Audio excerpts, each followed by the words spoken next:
जाखांबायलै सान ओंखामबो जाना मेथाइखौनो उदै बुंजासे जाखाबायना बहाथो ओंखाम उखैबावनो दिनै नङा ओंखामखौथ' उखैया र' नाथाय अमा बिबु बिथै माबा माबि बिखा लगाय मोन्देर आरोना बेखौ हले उखैयो आं ओंखामखौसो उखैयालै बेखौ जागोन नंगौ नामा थोस ओंखामखौ उखैया बेदरखौसो उखैयो औब्रा सान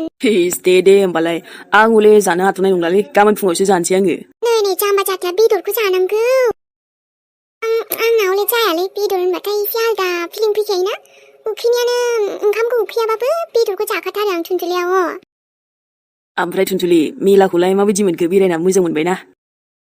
आंथ' बारा बेरायनोबो मोजां मोना मेलाफोरखौ आगोलावबो थाङोमोन लोगोफोरजों दसे बाट बिदि बांद्राय मोजां मोनामोन आरोना जाम्बालै सान नों जाम्बा जेखौबो लाइफखौनो इन्जयखौनो खालामफैनायसै माने नोङो दानो इन्जय खालामखायाबा देनां थखन थुबोला मारै माबागोन नोंलाय बेरायबावगोन आसा थाबाय बेरायनो होननायसो जासिगोन ना नोंहा नंगौ नामा औ ओरैब्रा औ फिसौ आंबो ना गोदोहाय बेरायनोसो हांमा थाबाय आंबो बेरायबानो जायोमोन गोदोहाय रोङासैब्रा थोस गाजालै थुब्रा सान आरो दे फिसौ नोंसोर बेरायनायखौनो दा आङो गोसोखांलाय लांबायसो आंबो बेरायनो रोङासै नालाय गोसो जाबाय नै नोंसोरखौ नुना दासो फिसौफोर गाजामारलै थुनथुलि नंबाय बायो नामा बेबायदि सान आरो नै गोजां बोथोराथ' दा हाबथ'बावाखैसो हाबनोसै अब्लाबो गोजाङो दाबो जोंना दै खाथिना नों गोजांदों मैयाहो सान माबालै खम्बलाबो माने गोदान बायनांगौमोन बायनाय जाथ'वाखैना बेखायनो नांबागौबा बुंबानो जाबाय आरो दे लाजिनाङा बारा गोजांथ'वाखैलै आरो गोजां बोथोर सफैबावथाराखैसै ना बेनोथ' मेलाखौथ' बेरायखांबायानो ना गोसोआ मोजां मोनमारबाय दा अबावब्रा सान इसेबांबो गोजोनाखै दे आङो आइया मानोलै मानोथ' मा बेहाय आं दावदै खेलाखौनो चाल' गेलेनो मोनाखिसैना बेफोरखौनो गेलेयो नामाब्रा थुनथुलि जुवा बायदिसो दा बेफोरलाय जुवायानो होनजायो आरे जोंफोरा दावदै खेला गेलेबाना मोनखायोना बेखायनो मा टेनसन आरो मोजांबो मोनना इन्ट्रेस्ट चाल' बरिया नांखायो दे आंथ' मा दावदै थफ्ला मोनसोखायोमोन मना लांफालायखायोमोन आङो गावहा बेफोर चाल' होननायावसो थाङासै दाबो जेबो नंला मेला नायना फैबाय र' मोनगोनबा मा लसआसो बांसिन थाङोलै बिदियाव बेफोरखौ हुदा खालामना लानाङा थुनथुलि आंथ' गेलेखायाबो मोजांबो मोनखाया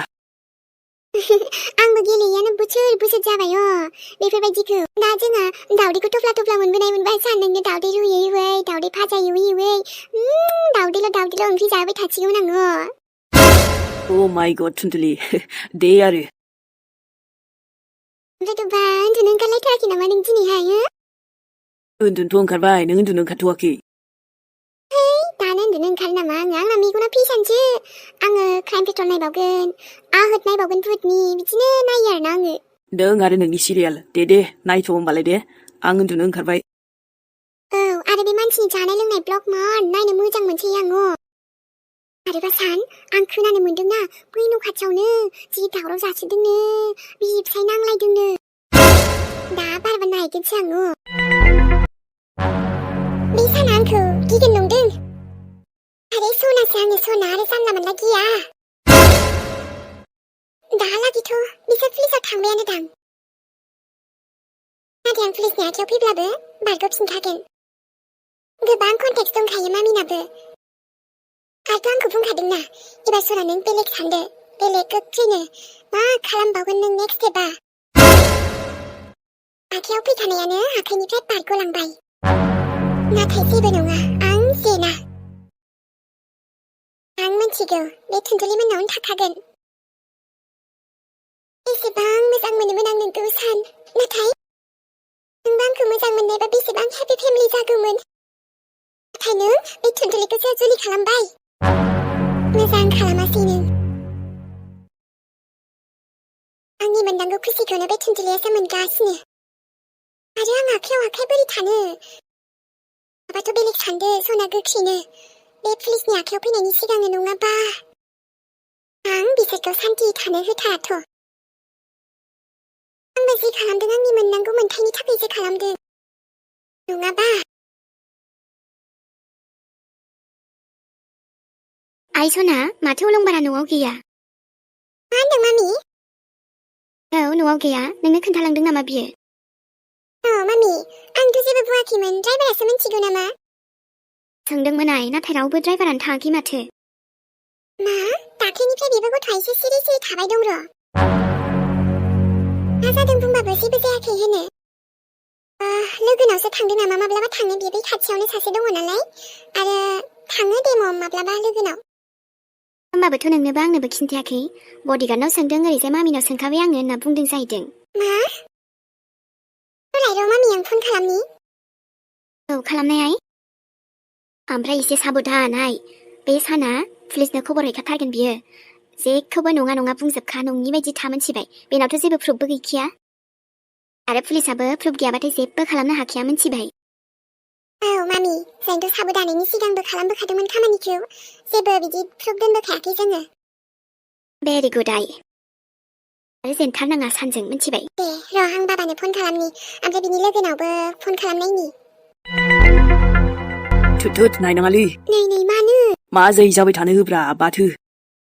बेफोर दावराव दावसियाव हाबदेरनाङालै थिग नङा बेफोरो नै सान बांद्रायखौबाना आंहाबो मालायनि बिदि दावराव दावसिखौ नायबा इन्ट्रेस्ट मोनो मानो होनबा जोंनि लाइफआव जाब्लाबो ना बिसोरबो इन्ट्रेस्ट मोनो नालाय बेखायनो आंबो गाजालै थोद उन्दुनो ओंखारबाय आङो थाथ' होमबालाय दे आं आइजों दसे रायलायनि दे औ आरो बिदि दावराव दावसियाव थांदेरनाङालै मोनथिबाय आरोथ' सान मिथिगौ ना नों गैयावबो बिसोर जा बखि सोदों रायखुमा सोदों जोंखौबो नोंखौथ' इदि एकदम उरा बाथुरि खालामजोबदों बिसोरो दे नङाबानो जाबायना बुंनो हो दे मा बुङो बुंबाय थाथो औब्रा सानना मा नांजायो बेखायनो आंबो दाना नांजासै मालायखौ जेबो नङालै बेफोरखौ इगनर खालाम सानबाय थानाङा बारा मानसिनि लाइफआव ना हेटार्सबो थानांगौ मोजांबो थानांगौ आरो बिदिनो बायदिसिना आरोना बेथ' बे नाथायबा मोनसे गावनि गोसोआ एकदम थिग थाथारनांगौ आरोना गाज्रिनि बुंनायबो थागोन मोजांनि बुंनायबो थागोन नालाय बेखायनो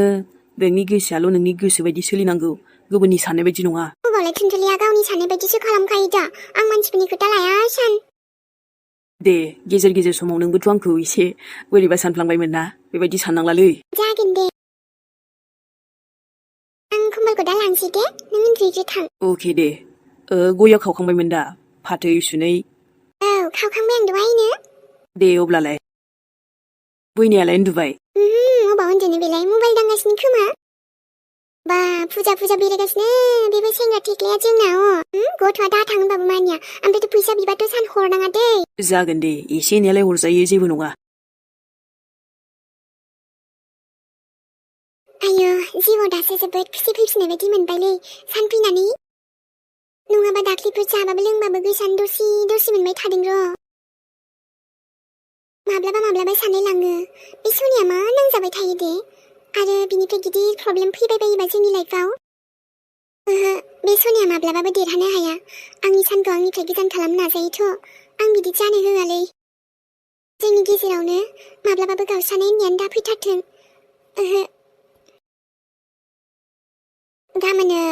माबानावबो आयंनावबो थांनांगौ र' बेरायनो लिंहरगासिनो गाबोन थांसै बिसिनाव मिलिसा रानिखौबो नुया जा गोबाव जाबाय आनिसिखौ नायनोसै गाबोन मेगनानो आलौजोबो बेना मालायखौ मोजां नायनो हाया माने खुसियाव थानायखौ नायनो सुखुवा सना खेंख्रि ओरैनो रागावनासो थासिगोन बियो जुलिबो जाला खोमादां खेंख्रिख्रिनो सोरजोंबा स्राय जुलि जाहैबाबो जायो लैथोआ गैया सना खालि आंनि सानखौल' नोजोर आं सियाखै नोंनि साना गावसो खोद फैखादों आरबा नोंजोंबो जुलिबो जाखायाखै नोंखौ मोजांबो मोनखाया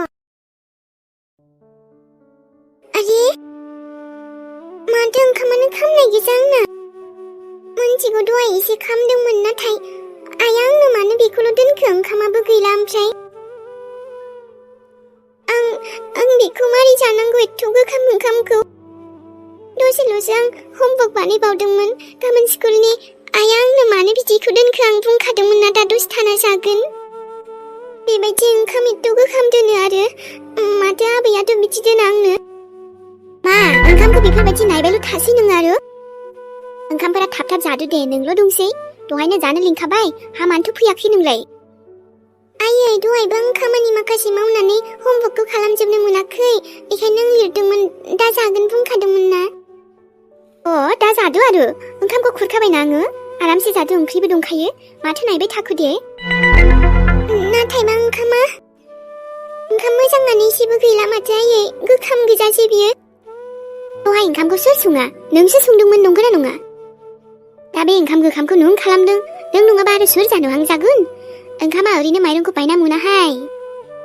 आं बिदिजों मारै जागोन आयै